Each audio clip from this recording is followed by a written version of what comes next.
किसी ज़माने में एक बादशाह ने एक कैदी को किसी वजह से फांसी का हुक्म दिया और जब कैद खाने में से कैदी को लाया गया तो उससे मरने से पहले आखिरी ख्वाहिश पूछी गई। कैदी ने कहा, मैं क्योंकि एक अच्छे घराने से हूँ, लिहाजा मुझे आला नस्ली घोड़ों से फांसी दी जाए। इस ज़माने में फांसी के तहत पर चढ़ाकर घोड़ों से बांधकर घोड़ों को दोहराया जाता था।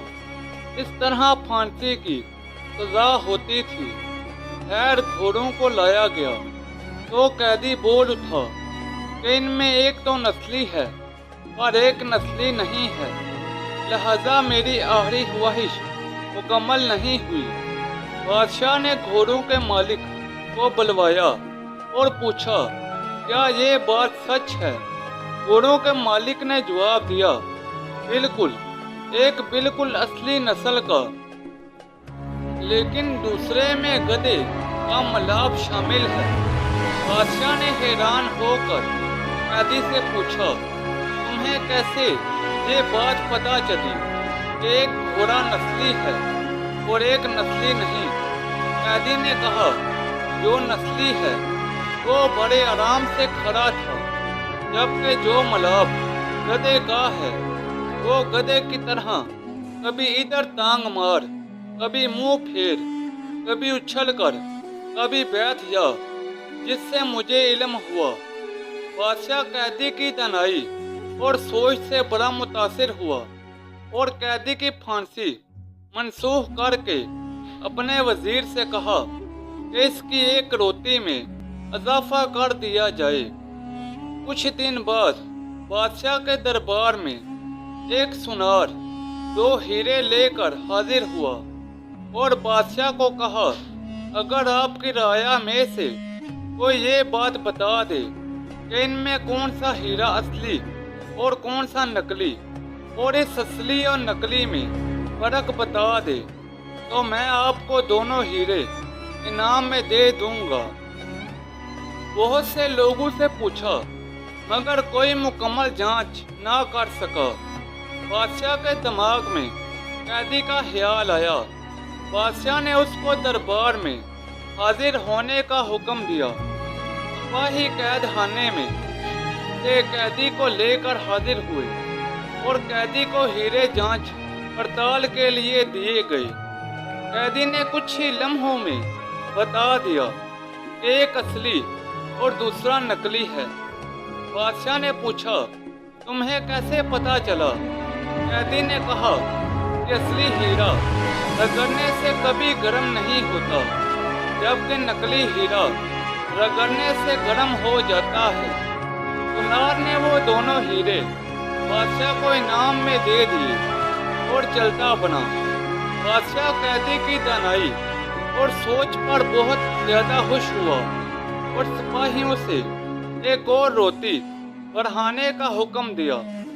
दोपहर को जब सिपाही कैदी को एक और रोटी इजाफे के साथ देने आए तो कैदी ने कहा, बादशाह भी किसी लांगड़ी का बेटा है। सिपाहियों ने कैदी की ये बात बादशाह तक पहुंचा दी। बादशाह को गुस्सा आया और सिपाहियों से कैदी को दरबार में हाजिर होने का हुक्म दिया और कैदी से इस बात की वजाहत मांगी गई। कैदी ने बादशाह को कहा, अपने खानदान के बारे में किसी से पता करवा लो। बादशाह की सल्तनत में सबसे उधेड़ उम्र शख्स को ढूंढा गया और उससे बादशाह के आबाओ अजदाद के बारे में पूछा गया। उधेड़ उम्र शख्स ने बताया कि यहाँ इस बादशाह से पहले उसका बाप बादशाह था, लेकिन वो बादशाह बनने से पहले लांगरी था, क्योंकि उस बादशाह से पहले एक बादशाह था, उसका अपना कोई बेटा ना था। उस बादशाह ने ऐलान किया था, कोई ऐसा शख्स जो मेरी राया को भूखा ना मरने दे, तो आपका बाप लांगरी था। इस दरबार का उसने हामी भरी کہ میں رعایا کو کبھی بھوک سے نہیں مرنے دوں گا۔ اس طرح بادشاہ سلامت آپ کے باپ کو سلطنت دی گئی۔ بادشاہ نے قیدی سے پوچھا، تمہیں کیسے پتا چلا کہ میں لانگڑی کا بیٹا ہوں؟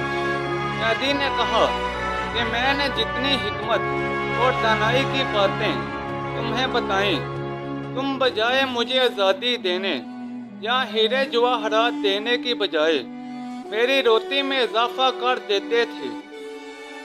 اگر تمہاری جگہ پر کوئی خاندانی شخص ہوتا وہ مجھے ضرور کوئی ہیرے جواہرات دیتا اور مجھے قید خانے سے رہا کرتا، لیکن تیری حرکتیں تیری نسل کا پتہ بتاتی ہیں۔ انسان اپنی شہرت پیسے شکل سے نہیں بلکہ اپنی حرکتوں سے اپنی نسل کا پتہ بتا دیتا ہے۔